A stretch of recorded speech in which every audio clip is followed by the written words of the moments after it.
বাবা মায়ের সঙ্গে একটি জিপ গাড়িতে করে সাফারি পার্কে ভ্রমণ করছিল সে। ঠিক তখনই হঠাৎ করে একটি চিতাবাঘ গাড়িতে ঝাঁপিয়ে পড়ে এবং তার হাতে আঁচড় দেয়।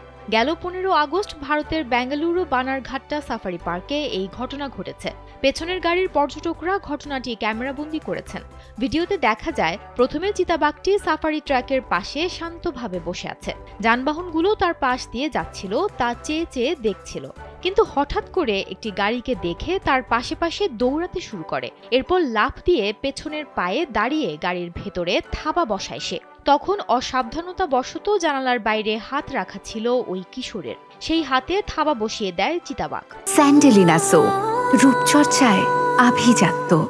এরপর তৎক্ষণাৎ গাড়িটি পার্কের প্রধান কার্যালয়ের দিকে ফিরিয়ে আনা হয় এবং আহত কিশোরকে নিকটবর্তী একটি হাসপাতালে নিয়ে যাওয়া হয়। প্রাথমিক চিকিৎসা শেষে তাকে ছেড়ে দেওয়া হয়েছে। পার্ক কর্তৃপক্ষ জানিয়েছে, সাফারিতে বাঘ, সিংহ কিংবা অন্য কোনো প্রাণী যানবাহনের উপর লাফিয়ে ওঠা অস্বাভাবিক কিছু নয়। তবে আহত হওয়ার ঘটনা অত্যন্ত বিরল। এজন্য সবাইকে আরও সতর্ক হওয়ার পরামর্শ দিয়েছেন তারা।